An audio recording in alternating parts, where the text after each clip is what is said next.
In the previous part of the discussion, we have talked about what is science, what is scientific method, what is physics, and what are the thrust areas of physics. Now, continuing further, when we talk about physics, there is nothing which is out of the universe while talking about physics. Basically, जो physics है, this is study of nature, and nature has got its own principles. Nature के अपने कुछ नियम हैं, अपने कुछ set of rules हैं. Now those principles, those set of rules we have understood, we have analyzed, and then we have given a nomenclature to those rules.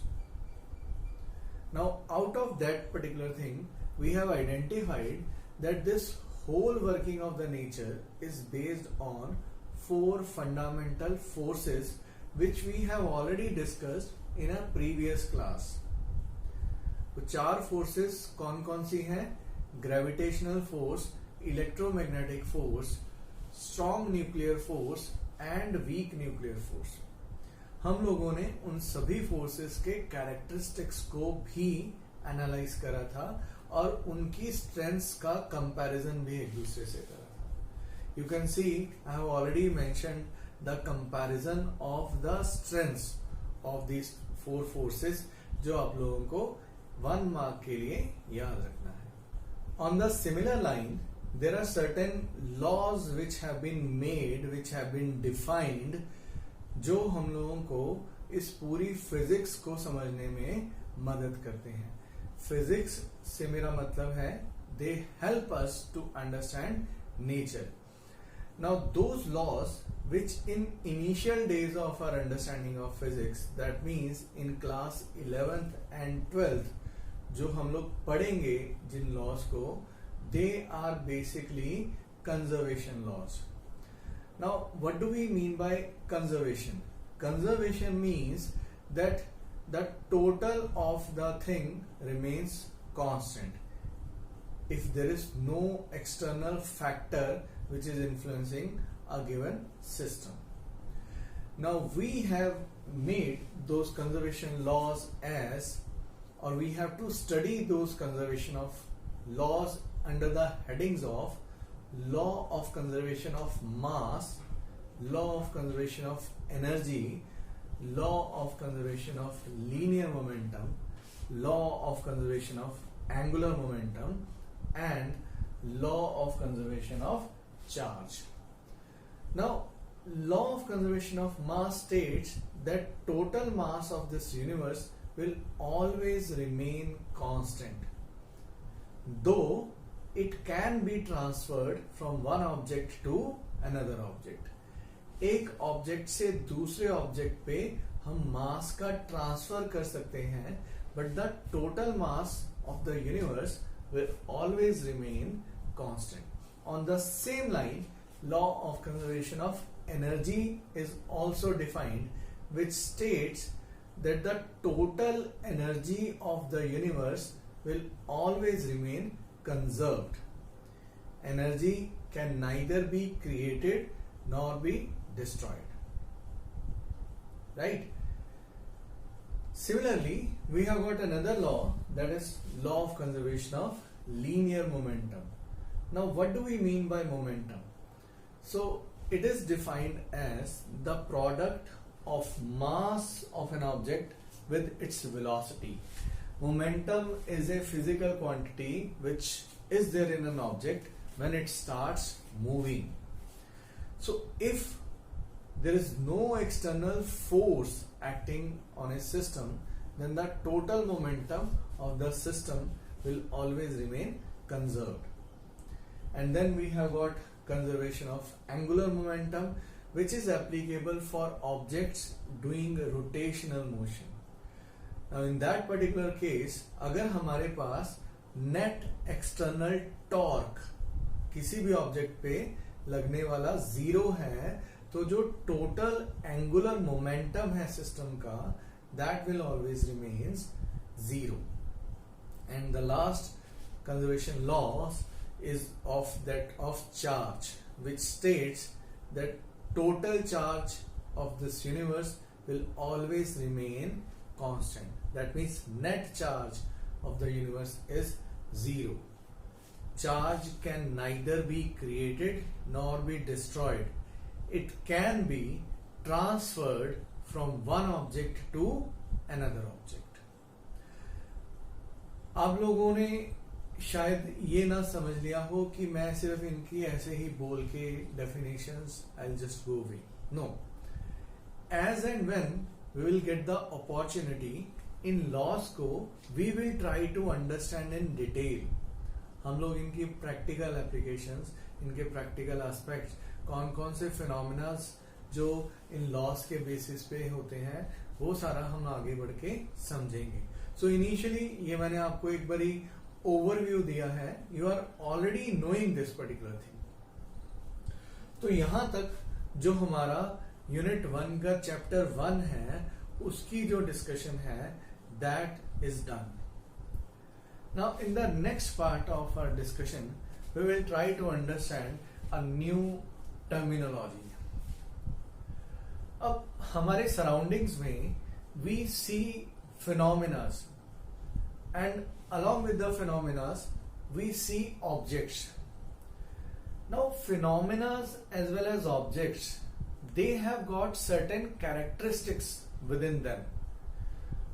उन objects के पास या फिनोमिनास के पास कुछ खास गुण हैं. वो वाले कैरेक्टर जो है, some of those characteristics they can be measured.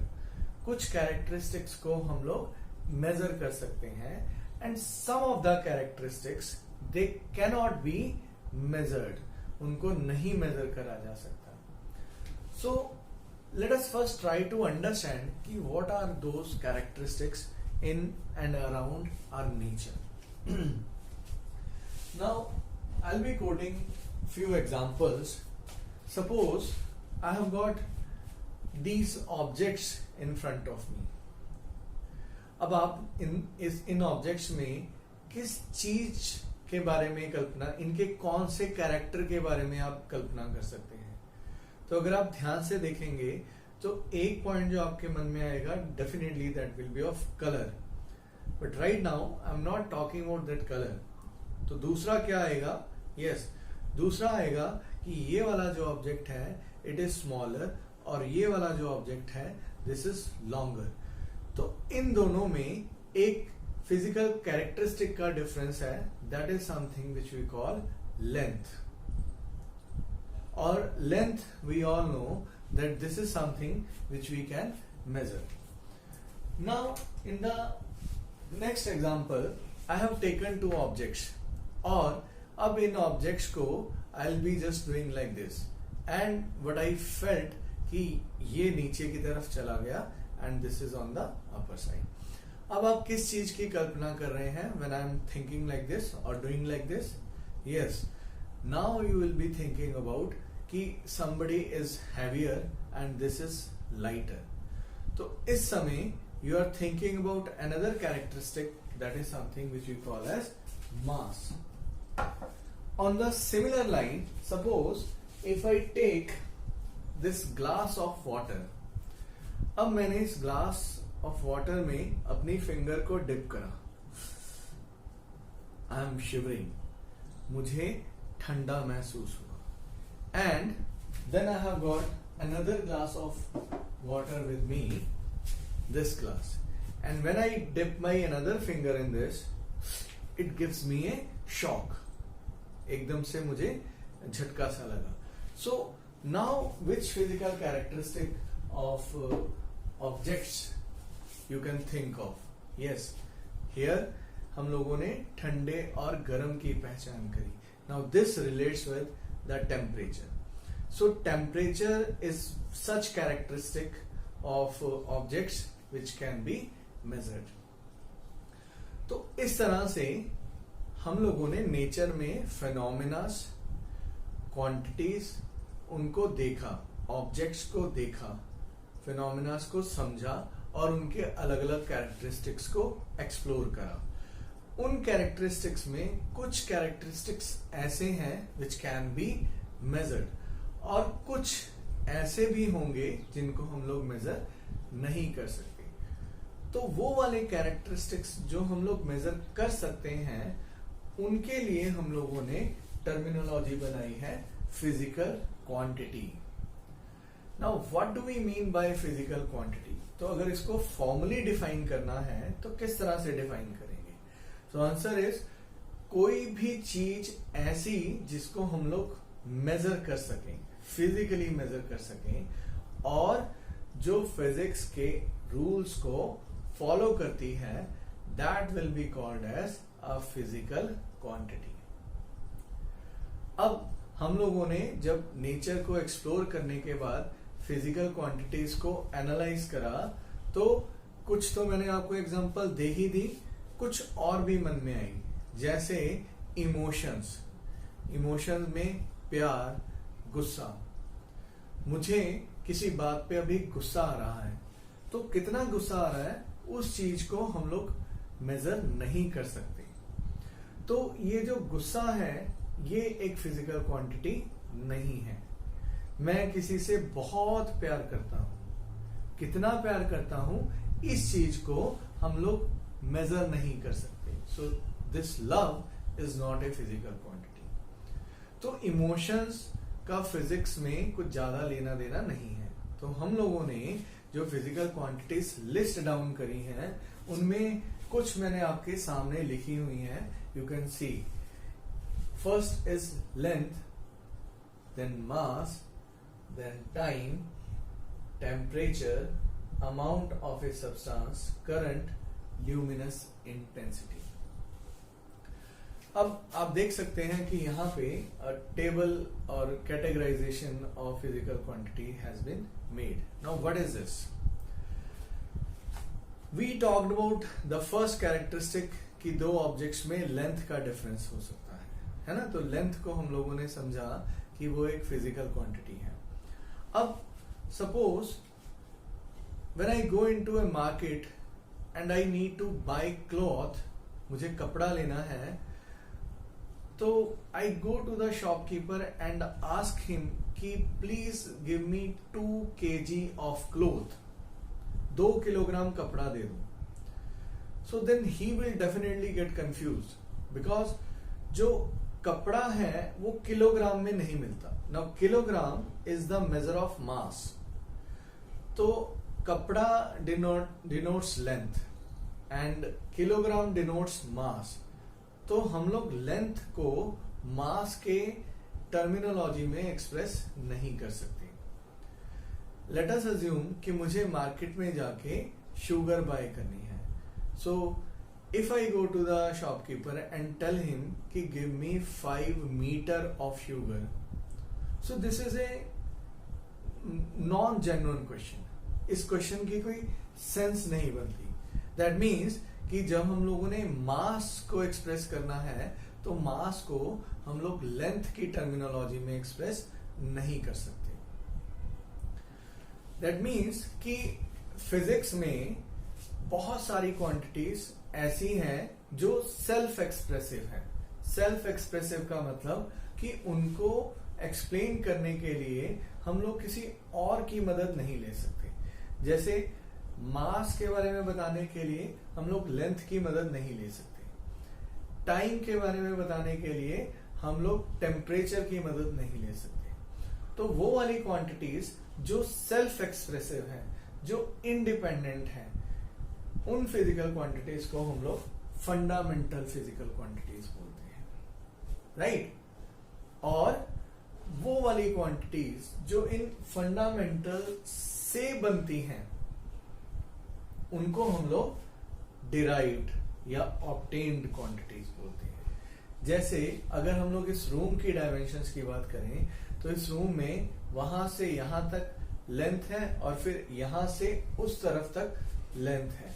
तो हम लोगों ने दोनों लेंथ्स को लेके मल्टीप्लाई कर दिया तो हमारे पास एक नई फिजिकल क्वांटिटी निकल के आई, दैट इज एरिया। अब एरिया जो है वो लेंथ की टर्म्स में एक्सप्रेस करी जा सकती है. दैट मीन्स एरिया का एक्सप्लेनेशन लेंथ पे डिपेंड करता है. It's combination of length. So area has no origin of its own. It is been made out of the observation of length. तो एरिया को हम लोग डिराइव्ड क्वांटिटी बोलेंगे. इसी तरह से वॉल्यूम के बारे में भी आप सोच सकते हैं. स्पीड, हम लोगों ने एक ऑब्जेक्ट को देखा कि वो कुछ पर्टिकुलर दूरी से सर्टेन टाइम में कवर करता है. दूसरा ऑब्जेक्ट उसी दूरी को उससे कम टाइम में कवर करता है. तो यहां पे डिस्टेंस को जब हम लोग टाइम के साथ कोरिलेट कर देते हैं तो हम लोगों ने एक नई फिजिकल क्वांटिटी और बनाई, दैट इज स्पीड. तो इस तरह से हम लोगों ने नॉमेनक्लेचर करनी शुरू कर दी और फिर उनकी कैटेगराइजेशन भी करनी शुरू कर दी. क्वांटिटीज की कैटेगराइजेशन करनी शुरू कर दी. तो वो जो तो सिर्फ सेल्फ एक्सप्रेसिव थी उनको तो हम लोगों ने फंडामेंटल की कैटेगरी में रखा, और वो वाली क्वांटिटीज जो फंडामेंटल्स के कॉम्बिनेशन से बनी थी उनको हम लोगों ने डिराइव्ड क्वांटिटीज का नॉमेनक्लेचर. अब शुरू में जब ये डिस्कशन चली थी of the nomenclature of quantities, तो सबसे पहले साइंटिस्ट ने फंडामेंटल क्वांटिटीज जो है वो 7 रखी थी. 7 फंडामेंटल क्वांटिटीज थी. We generally call it 7 wonders of physics also. और बाकी सारी क्वांटिटीज को डिराइव्ड की कैटेगरी में रखना शुरू कर दिया. एक बारी लिस्ट बन के तैयार हो गई क्वांटिटीज की. बट लेटर ऑन फिर हम लोगों ने एक और तरह का ऑब्जर्वेशन करा. उस ऑब्जर्वेशन को आप समझिए, ये एक ऑब्जेक्ट है और इसके ऊपर ये दूसरा ऑब्जेक्ट मैंने ऐसा रखा. अब मैंने इसको इस पे इस तरह से कर दिया. तो अब इन दोनों में apart from those earlier features एक और नए कैरेक्टर का डिफरेंस पैदा हो गया, दैट इज एंगल.